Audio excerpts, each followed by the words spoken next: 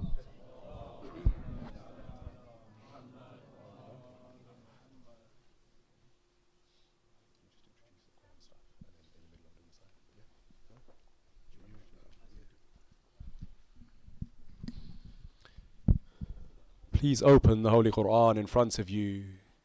We now turn our faces towards Allah subhanahu wa ta'ala and ask Allah, oh Allah, for the sake of this Quran, accept our hajat.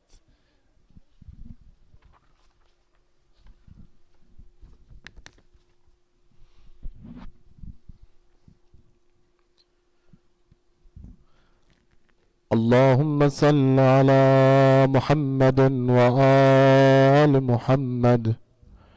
بسم الله الرحمن الرحيم.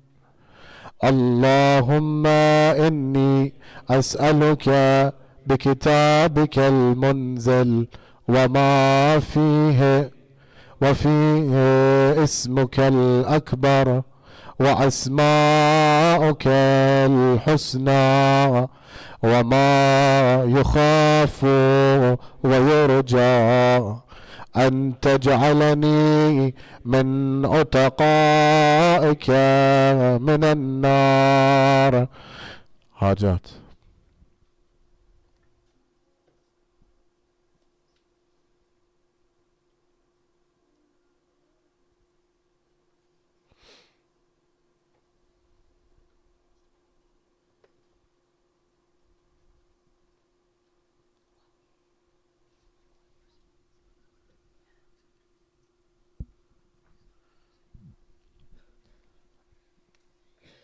Now if you take the Holy Quran and hold it on your head and recite after me.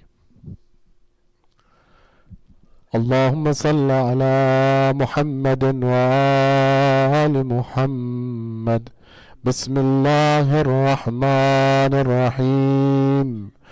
اللهم بحق هذا القرآن وبحق من أرسلته به وبحق كل مؤمن مدحته فيه وبحقك عليهم فلا أحد أعرف بحقك منك. بك يا الله بك يا الله بك يا الله بك يا الله بك يا الله بك يا الله بك يا الله بك يا الله بك يا الله بك يا الله. بمحمد بمحمد بمحمد بمحمد بمحمد بمحمد بمحمد بمحمد بمحمد بمحمد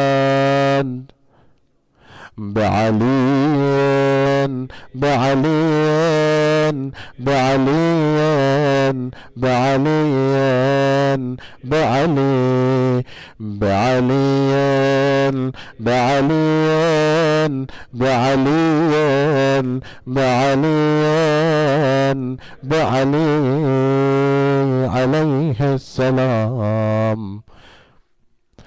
بفاطمة بفاطمة بفاطمة بفاطمة بفاطمة بفاطمة بفاطمة بفاطمة بفاطمة بفاطمة عليه السلام.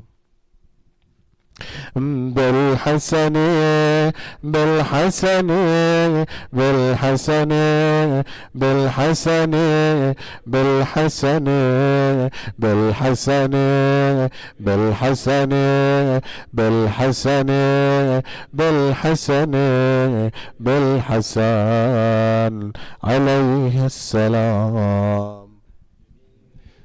I take your minds to the city of Medina. When Amir al-Mu'mineen is returning, having buried the Holy Prophet, Sayyidah Zahra approaches him as he re-enters the house. She looks at him in tears and she asks him, Ya Ali, tell me, how could you bear to watch as soil was thrown over the face of Rasulullah when you buried him? I ask you, Ya Zahra, come to Karbala. How did you stand there and watch? Nobody was throwing soil over the face of Hussein. Instead, Shimr sits on his back, holding the bloodied, wounded face of Abu Abdullah in the sand, pushing his face down, one hand tugging on his beard. Ya Zahra, you tell me, how did you stand there and watch that? Bil Hussein, Bil Hussein, Bil Hussein, Bil Hussein, Bil Hussein, Bil Hussein, Bil Hussein, Bil Hussein, Bil Hussein, Bil Hussein alayhi salam. بعلي بن الحسين بعلي بن الحسين بعلي بن الحسين بعلي بن الحسين بعلي بن الحسين بعلي بن الحسين بعلي بن الحسين بعلي بن الحسين بعلي بن الحسين بعلي بن الحسين عليه السلام. بمحمد بن علي بمحمد بن علي بمحمد بن علي بمحمد بن علي بمحمد بن علي بمحمد بن علي بمحمد بن علي بمحمد بن علي بمحمد بن علي بمحمد بن علي عليه السلام. بجعفر بن محمد بجعفر بن محمد بجعفر بن محمد بجعفر بن محمد بجعفر بن محمد بجعفر بن محمد بجعفر بن محمد بجعفر بن محمد بجعفر بن محفر بن محمد عليه السلام. بموسى بن جعفر بموسى بن جعفر بموسى بن جعفر بموسى بن جعفر بموسى بن جعفر بموسى بن جعفر بموسى بن جعفر بموسى بن جعفر بموسى بن جعفر بموسى بن جعفر عليه السلام. بعلي بن موسى بعلي بن موسى بعلي بن موسى بعلي بن موسى بعلي بن موسى بعلي بن موسى بعلي بن موسى بعلي بن موسى بعلي بن موسى بعلي بن موسى عليه السلام. بمحمد بن علي بمحمد بن علي بمحمد بن علي بمحمد بن علي بمحمد بن علي بمحمد بن علي بمحمد بن علي بمحمد بن علي بمحمد بن علي بمحمد بن علي عليه السلام بعلي بن محمد بعلي بن محمد بعلي بن محمد بعلي بن محمد بعلي بن محمد بعلي بن محمد بعلي بن محمد بعلي بن محمد بعلي بن محمد بعلي بن محمد عليه السلام بالحسن بن علي بالحسن بن علي بالحسن بن علي بالحسن بن علي بالحسن بن علي بالحسن بن علي بالحسن بن علي بالحسن بن علي بالحسن بن علي بالحسن بن علي عليه السلام بالحجة بالحجة بالحجة بالحجة بالحجة بالحجة بالحجة بالحجة بالحجة بالحجة عجل الله تعالى فرج الشريف. حاجات.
We will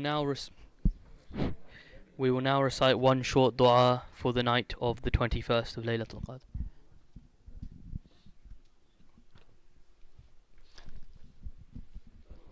You may take your seats.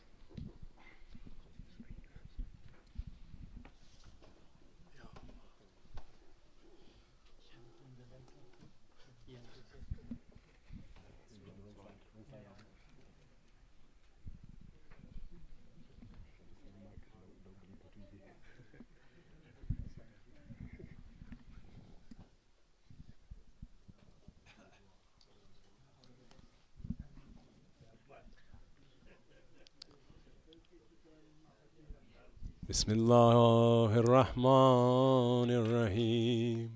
اللهم صل على محمد وآل محمد. اللهم صل على محمد وآل محمد. بسم الله الرحمن الرحيم.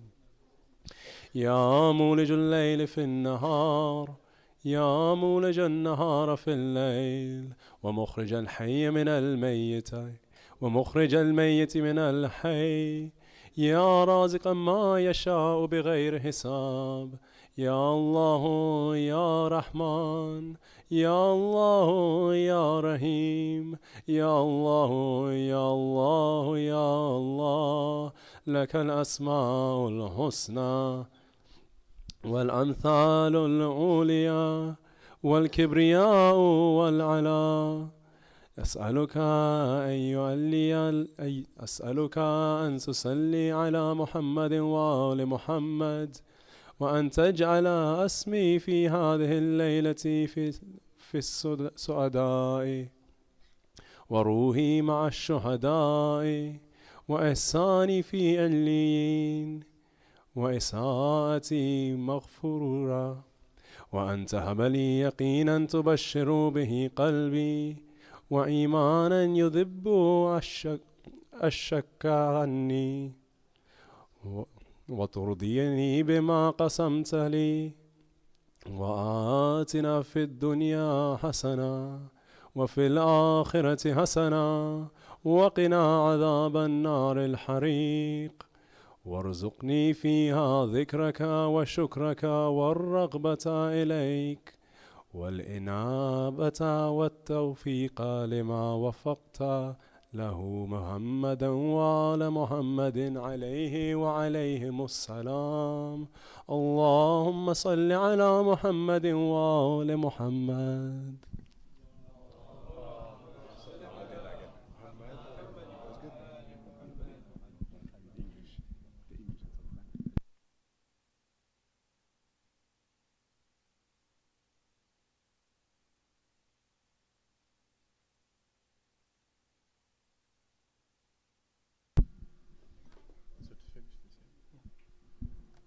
To finish the Amal, we'll recite Dua Faraj. اللهم صل على محمد وآل محمد.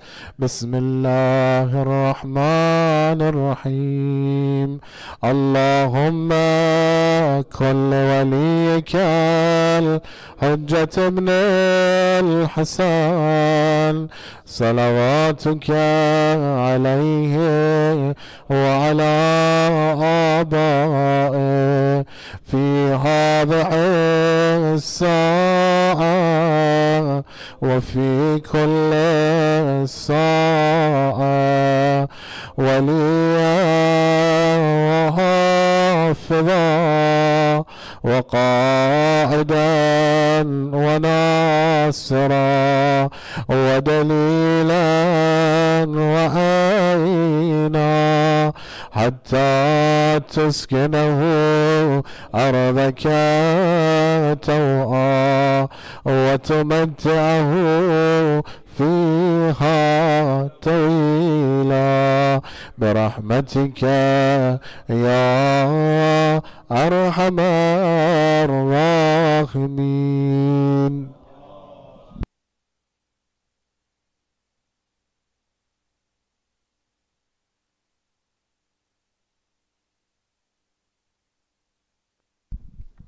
Dear brothers and sisters, that is the end of the main A'mal for tonight. If you would like to find out more about what A'mals are available to you, please look at duas.org or any mafati which will inform you on the additional A'mal that are there tonight. This is the end of the program at the center. May all your duas be accepted tonight on this auspicious night. Lahi Ameen. And can we please recite a Surah Fatiha for all those marhumin and marhumat that I mentioned earlier, those present and not present. Mutawajjih ziyarah.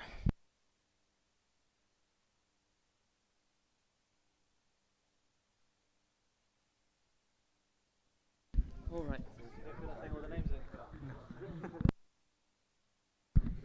السلام عليك يا أبا عبد الله، السلام عليك يا رسول الله، السلام عليك يا أمير المؤمنين، السلام عليك يا فاطمة الزهراء سيدة النساء العالمين، السلام عليك يا حسن المجتبى، السلام على الحسين وعلى علي بن الحسين وعلى أولاد الحسين وعلى أصحاب الحسين جميعا ورحمة الله وبركاته.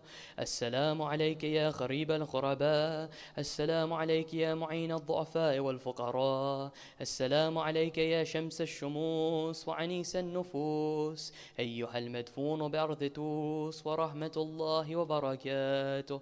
السلام عليك يا مولانا يا صاحب العصر والزمان، الأمان الأمان الأمان من فتنة الزمان. أجل الله تعالى فرجك وسهل الله تعالى مخرجك وظهورك، واجعلنا من أنصارك وعوانك، ورحمة الله وبركاته.